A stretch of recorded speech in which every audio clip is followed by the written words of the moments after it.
Thank you for the introduction and thank you for having me. So our topic today is on the trustworthiness beyond traditional bias domains. Before I start, I don't have any conflicts of interest to declare. And I would like to give credit to our steering committee, Professors John, Asbjorn, Raphael, Philippe, and Isabel. So today I'll go over a quick introduction, the objectives of the project, the methods and the findings of a survey and a scoping review, a small conclusion, and the next steps. So to start, significant efforts have been made to gauge systematically the presence and impact of biases in non-randomized studies of interventions, such as the risk of bias assessment tools like Robbins I. However, even when a study demonstrates minimal risk of bias, questions about its overall trustworthiness may still remain. So trustworthiness could be influenced by factors beyond the items traditionally included in risk of bias assessment tool. And these include, but are not limited to, study-related characteristics, research context, and external circumstances. So some factors that we know from the literature, such as study transparency, protocol registration, replication of analysis, these may contribute significantly to how a study is both perceived and trusted. Therefore, identifying these factors is essential for two main things. First, for gauging the credibility of NRSIs as they are interpreted and used in systematic reviews. And second, for improving their design to ensure that they provide reliable evidence for decision-making. So in this project, we have two objectives. The first one is to identify factors that are not covered in risk of bias assessment tools that could influence the trustworthiness of NRSIs. And the second objective is to determine the most important factors. In our presentation today, I'll only tackle the first part or the first objective. So how did we define trustworthiness? We adopted the definition from Peels et al., and we defined it as the proper, justified, or rational trust in the study findings. So meaning if there's a good reason to think that the findings are true or at least sufficiently close to the truth, and they're based on high quality evidence. So our methods, we conducted a survey and a scoping review, and we have a protocol available on Open Science Framework that you can access. So I'll start with the survey. For the survey, we recruited researchers in the field of epidemiology and methodologists. So the way we identified them was through different sources. So we included or we invited researchers in the field of epidemiology who are in the top 2% of highly cited scientists. We identified them from the database of standardized citation indicators. We also invited members of the Cochrane Bias Group and Cochrane Non-Randomized Studies Methods Group, authors of initiatives, so whether it's related to the methodology or reporting or risk of bias of observational studies. And finally, we invited corresponding authors of NRSIs who published in 6 high-impact factor medical journals. So we did identify more than 1,600 potential participants. And after removing duplicates and obtaining the contact information, we ended up with more than 1,400 potential participants to invite. So we collected the data through an online survey, and the invitations were sent through standardized emails, and we sent 2 reminders separated by 1 week. We collected information in 2 main sections. So of course, the general characteristics of the participants, such as the gender, years of experience, level of expertise in NRSI, and the most important part, the factors that influence trustworthiness. And I will highlight more the section on the factors. So in this section, we divided it into three main parts. The first part, we gave a bit the context.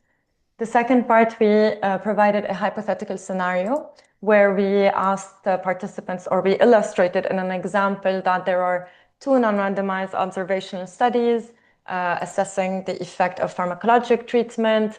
Both of them, they have similar issues when it comes to the risk of bias, and they were judged to have the same overall risk of bias.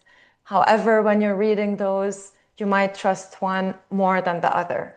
And then we ask the question, what are the factors that you would consider or that might influence your trust in the study?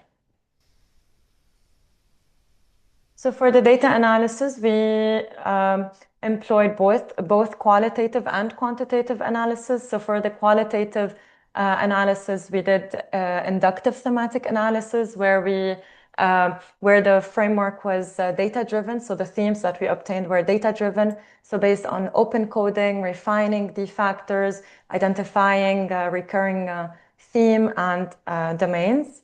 And we also had the quantitative descriptive analysis describing both the participants' characteristics and the distribution of identified themes. We also did... Whoever's unmuted is typing, so please mute yourselves. Yeah. Yes, thank you for that.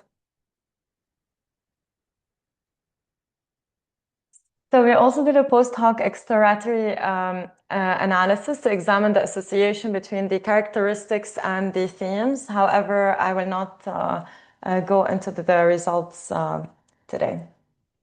Of course, for the ethical considerations, we obtained informed consent and we maintained confidentiality and anonymity. So what did we find from the survey? So starting with almost 1,400 that were invited, 130 participants completed the survey.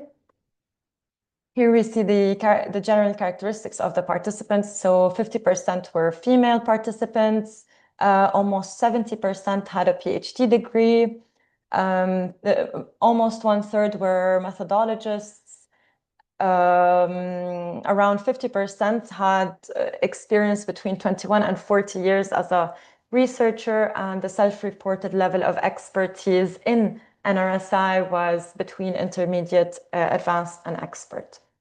And the majority of participants either conducted and or assessed NRSI as part in evidence synthesis projects. So we obtained 749 responses from the participants, which we recorded and we analyzed. And from there, we obtained a total of 56 factors, which we grouped under 20 domains and 8 themes. So here's a dendrogram showing all of the factors that we obtained. I will not go through each one of those, but I will just highlight key ones from the different themes. So the main themes were open science, research question, study methodology, data source, findings and interpretation, writing, oversight, and artificial intelligence.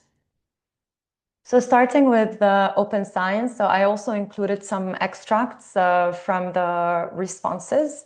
So for open science, the main factors were the availability of a protocol, registration of a study, and completeness of reporting. So transparency mainly, and factors related to the conflict of interest. So absence of authors or funding with conflicts of interest. For the research question, the most reported factor was the appropriate rationale and hypothesis. For the study methodology, we had different domains, including study design, participants, sample size, causal framework, statistical considerations, and multiple factors under those domains. For the data source, the main factor was the quality of the data source. So individuals would trust more a study if the data source was of high quality and was comprehensive.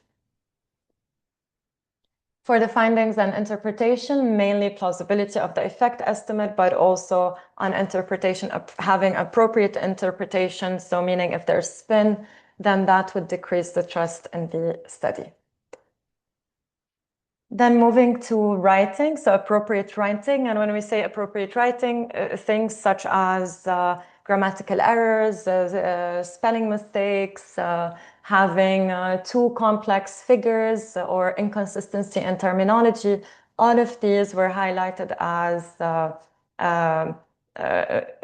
issues or factors under appropriate writing. Then we move to oversight. So in oversight, we have three main domains: investigators, country, and journal. So for investigators, individuals or participants, they trusted more studies from authors who had good reputations and expertise, and if there's involvement of a multidisciplinary or collaborations, multidisciplinary team or collaborations. For the country, mostly related to the country reputation, so having a good country reputation and the regulations and standards in that country.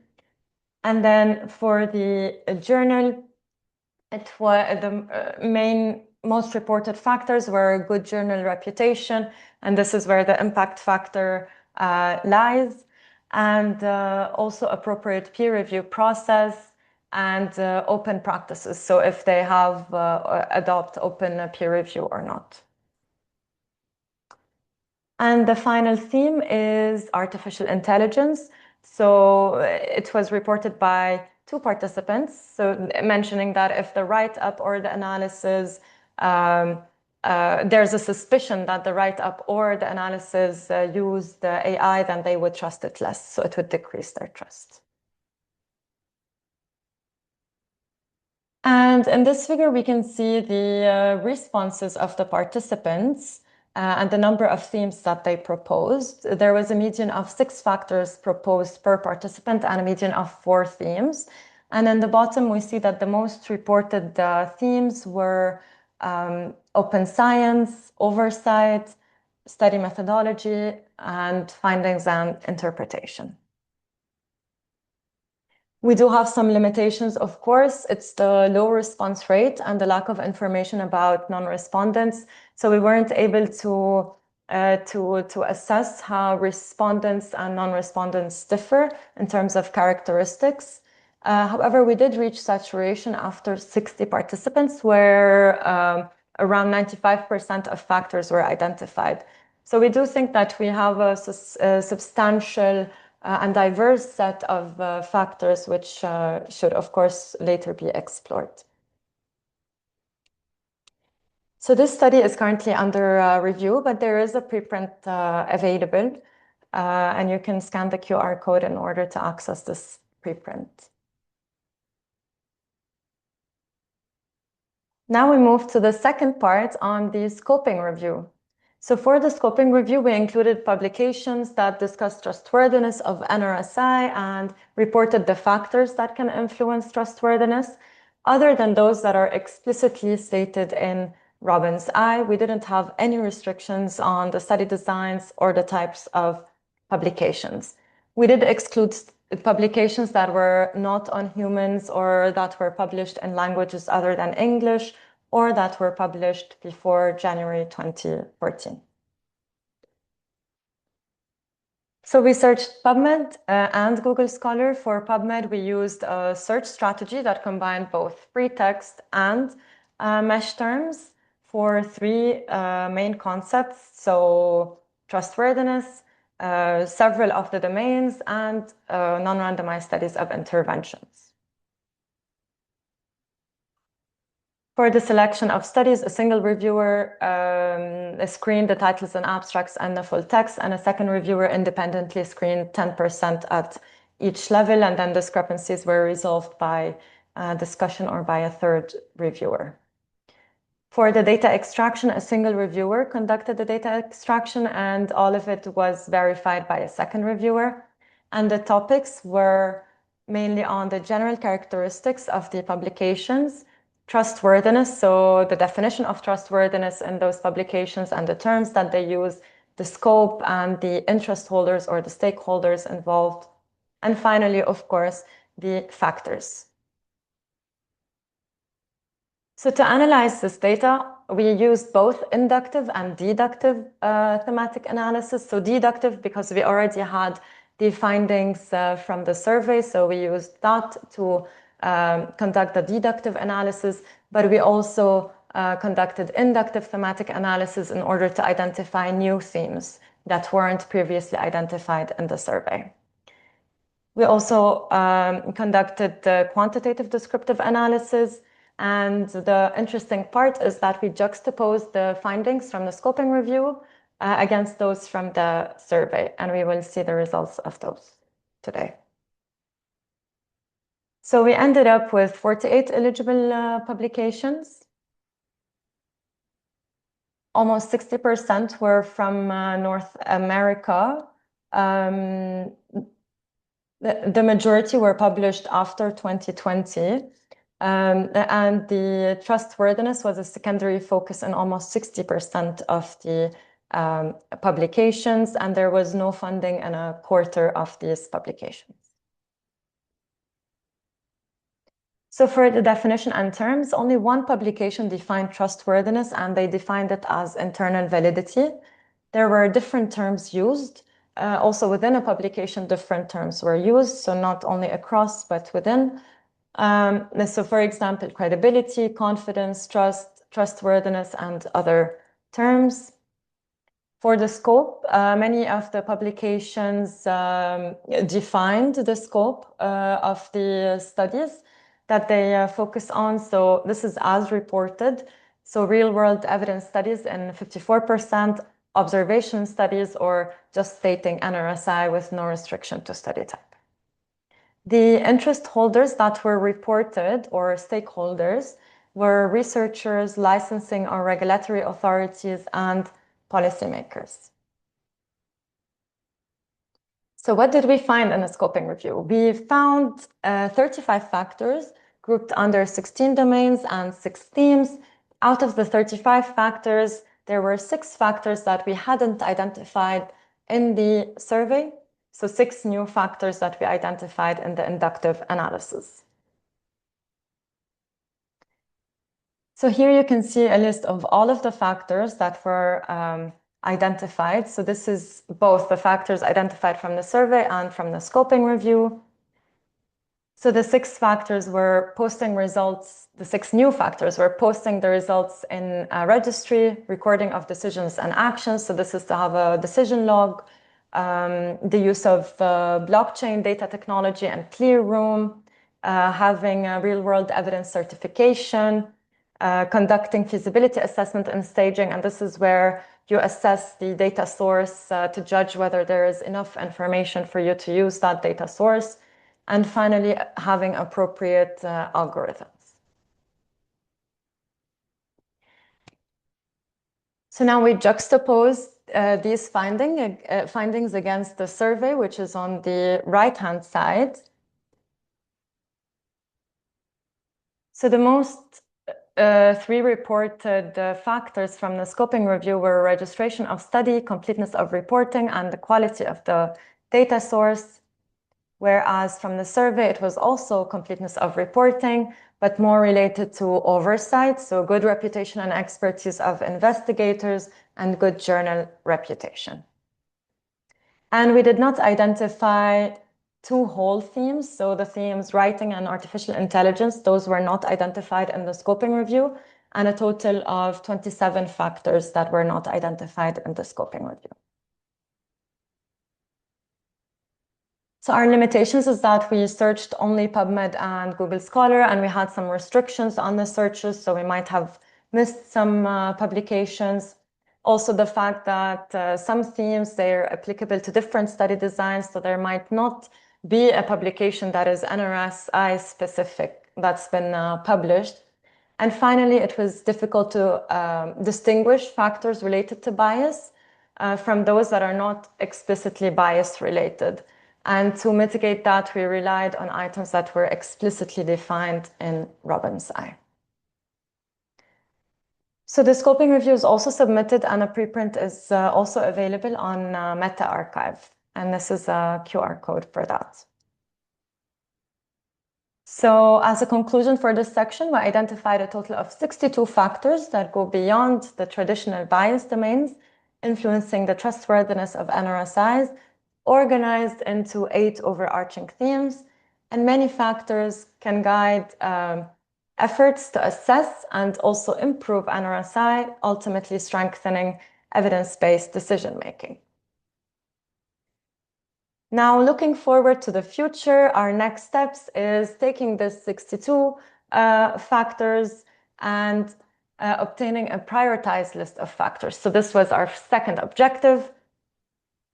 To obtain this prioritized list of factors, we plan to adopt a Q methodology divided into 2 steps. So the first step would be for experts to divide or to pre-sort these factors into 3 categories: not important, neutral, and important.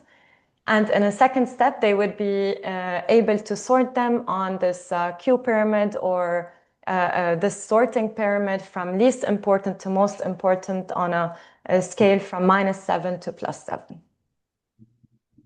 And eventually, we would obtain the most important factors by X. We are also exploring the added value of large language models and supplementing these findings that we obtained from the survey and the scoping review. That said, if you would like to read more, we have the project protocols. They're available on OSF, and the preprints also are publicly available. So thank you for your attention, and I'm happy to take your questions.